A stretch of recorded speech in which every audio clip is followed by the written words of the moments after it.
Ao contrário do que muitos imaginam, os Mormons têm uma visão de Deus bem diferente da dos cristãos. Para eles, Deus Pai não é um espírito infinito sem corpo como na teologia clássica. Ele é um ser exaltado, pessoal, com forma humana. Joseph Smith, fundador do mormonismo, disse que Deus já foi um homem como nós. Sim, o próprio Deus, o Pai de todos nós, viveu em uma terra assim como Jesus Cristo viveu. E as próprias escrituras deles reforçam isso com uma frase bem clara. O Pai tem um corpo de carne e ossos tão tangível como o do homem. Ou seja, quando um Mormon imagina Deus, ele não pensa em um ser sem corpo. Ele pensa em um Pai literal com corpo, rosto e presença física. A partir daí, entra um conceito que é o coração da teologia Mormon: progresso eterno, exaltação. A lógica é simples e ao mesmo tempo bem diferente. Se Deus tem corpo e é um Pai real, então existe uma família celestial. E se somos filhos de Deus, podemos crescer até nos tornarmos como Ele. Lorenzo Snow, o quinto presidente da igreja, resumiu isso em uma frase famosa: como o homem é, Deus já foi. Como Deus é, o homem pode vir a ser. Então, o ser humano não pode apenas ser salvo no sentido clássico, pode ser exaltado, participar da glória de Deus, tornar-se Deus. Talvez aqui você esteja se perguntando: se Deus já foi um homem, de onde ele veio? Segundo algumas autoridades mormons do século XIX, ele veio de seu pai. Orson Pratt, um dos primeiros apóstolos mormons, escreveu: somos gerados por nosso Pai Celestial. A pessoa do nosso Pai Celestial foi gerada por seu pai em um mundo celestial anterior, que por sua vez foi gerado por um pai ainda mais antigo, e assim por diante, de geração a geração, de um mundo celestial a outro ainda mais antigo. Os mormons creem que há diversos mundos com vários deuses, e tais deuses têm filhos que povoam seus mundos e podem dar continuidade à deificação. Como Deus tem um corpo físico e filhos, logo ele tem uma esposa. Por isso os mormons falam de mãe celestial, uma esposa de Deus, ainda que raramente eles consigam definir ela em detalhes. A ideia deles é que, assim como há um pai no céu, também haveria uma mãe no céu, ligada à origem espiritual da humanidade. Já as testemunhas de Jeová começam derrubando a base do cristianismo histórico. Elas não creem na Trindade. Para elas, Jeová é uma única pessoa, o Pai, e ponto final. Jesus não é Deus verdadeiro de Deus verdadeiro. Ele é subordinado ao Pai. Se Jesus não é Deus, então para elas, Jesus é uma criatura, o primeiro criado. Na existência pré-humana, ele era o arcanjo Miguel. Para sustentarem essa visão biblicamente, elas criaram sua própria versão com adulterações. O Espírito Santo também não entra como terceira pessoa. Elas dizem que o Espírito Santo é a força ativa de Deus, o poder de Deus em ação, não alguém que fala e decide como pessoa divina. E tem mais, para elas, Deus não é onipresente do jeito que a maioria das igrejas cristãs afirma. Jeová habita nos céus, em um lugar de realidade espiritual, com um corpo invisível. Ele não está literalmente em todo canto ao mesmo tempo. E se você perguntar, mas então, Deus fica limitado? A resposta delas é não. Porque, segundo elas, ele vê tudo e age em qualquer lugar por meio do seu poder, justamente aquilo que elas chamam de força ativa. Então, na visão delas, Deus não precisa estar espalhado pelo universo para governar o universo. Por fim, isso se conecta a duas coisas bem marcantes: o nome e o canal. Elas colocam um peso gigantesco no uso do nome Jeová como marca da verdadeira adoração e afirmam que Deus guia seu povo por um canal visível na terra, a liderança central, o corpo governante, que define o ensino oficial. E aqui vem um detalhe histórico curioso. Ao longo do tempo, esse canal de Jeová já fez previsões escatológicas que depois precisaram ser revisadas porque não se cumpriram.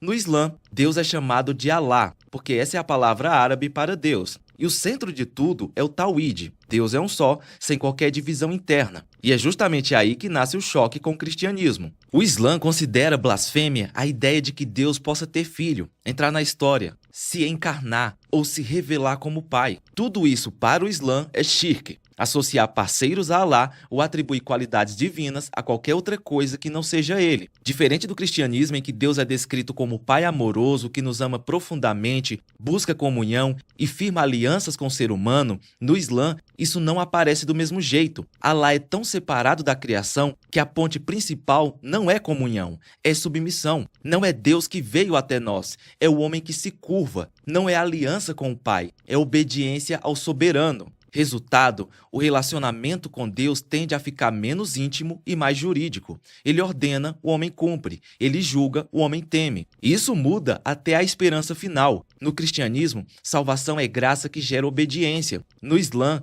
a ênfase está na prestação de contas, fé, obras, arrependimento e, no fim, a misericórdia de Alá. Ou seja, você pode ser devoto, mas não tem a mesma segurança de Deus me reconciliou. Você tem expectativa e incerteza. Então, quando você pergunta quem é Deus, no Islã, a resposta é um Deus absoluto, único e exaltado, mas que do ponto de vista cristão é distante demais para ser pai e rígido demais para ser o mesmo do Evangelho. Boas novas. Agora, para entender a visão do catolicismo a respeito de Deus, é fundamental entender a grande importância de Maria, a mãe terrena de Jesus. Entre seus diversos títulos, ela é chamada de esposa do Espírito Santo para expressar a união íntima e fecunda entre ela e a terceira pessoa da Santíssima Trindade. Para os católicos, Maria é a rainha dos céus. A ideia é que após ser elevada ao céu em corpo e alma, a Virgem Maria foi exaltada por Deus e coroada como rainha do universo. A base bíblica para essa crença é bem frágil. Católicos se baseiam em uma prática política do reino davídico, a tal rainha-mãe, e transformam isso em uma regra celestial, como se o céu funcionasse por protocolo da corte terrena. Depois interpretam a mulher de Apocalipse 12 e dizem que ela é Maria coroada, como se um símbolo apocalíptico fosse autorização para inventar um trono. E o resultado prático é que católicos creem em uma realeza divina paralela, criando um outro endereço celestial para pedidos e confiança. E tem mais. Essa cadeia de acesso, e a Maria, porque Maria amolece Jesus, e então Jesus leva ao Pai, não é só uma mudança de rota, é uma mudança de visão a respeito do caráter gracioso de Deus. Para o católico comum, é como se o Pai fosse duro demais, ocupado demais para ser procurado. E é como também se Jesus fosse severo demais para receber pecadores. Portanto, a única solução seria procurar Maria, a mãe bondosa. Em resumo, no catolicismo, a ideia de Deus pode continuar cristã no papel, mas na prática devocional, Deus acaba parecendo menos acessível diretamente, porque o sistema cria camadas de intercessão e uma figura coroada que recebe pedidos e confiança no lugar de Deus.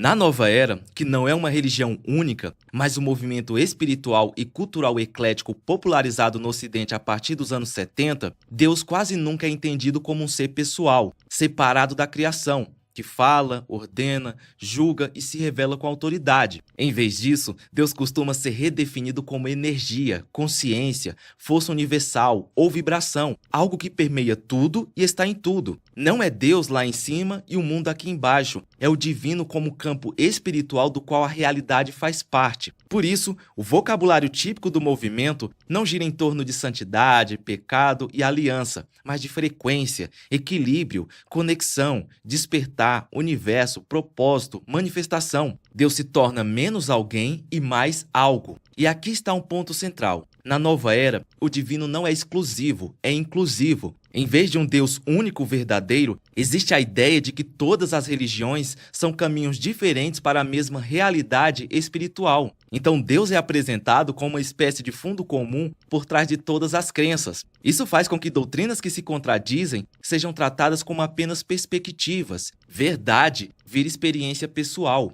O que importa não é o que Deus disse, mas o que eu sinto, o que funciona, o que me cura, o que me dá paz. A autoridade final não é uma revelação externa, mas sim a intuição. Por isso também a Nova Era insiste que Deus está dentro de você, não apenas no sentido de Deus ser próximo, mas no sentido de que há uma centelha divina no ser humano. O objetivo espiritual não é se reconciliar com Deus Santo, é despertar para aquilo que você já é por natureza. Salvação vira autoconhecimento. Arrependimento vira se libertar de crenças limitantes. O mal não é rebelião contra Deus, é bloqueio, ignorância, trauma, energia pesada. E nesse cenário, Deus não confronta, não exige, não impõe, Deus acolhe, expande e harmoniza. É um Deus que confirma mais do que corrige.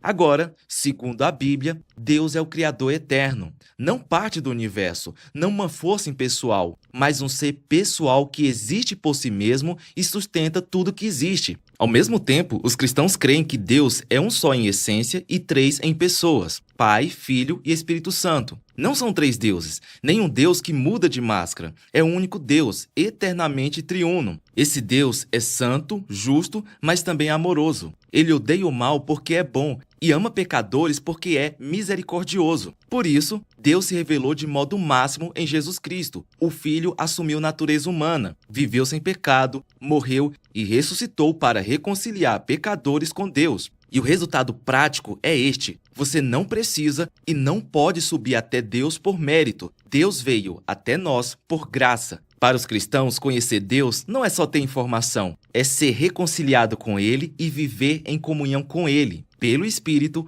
por meio de Cristo. Agora, se você tem interesse de aprender mais profundamente a Bíblia, eu te convido para conhecer a minha plataforma de estudos Bíblia Ilustrada. Nela você encontrará mapas mentais e videoaulas sobre todos os livros da Bíblia, além de vários outros bônus especiais, como um curso de interpretação bíblica também acompanhado por mapas mentais. Tudo isso para ajudar você a realmente entender a palavra de Deus com profundidade. O link para você conhecer a plataforma está aqui na descrição. E antes de sair, aproveita para assistir ao vídeo que está aparecendo aí na sua tela. Fica na paz e até a próxima!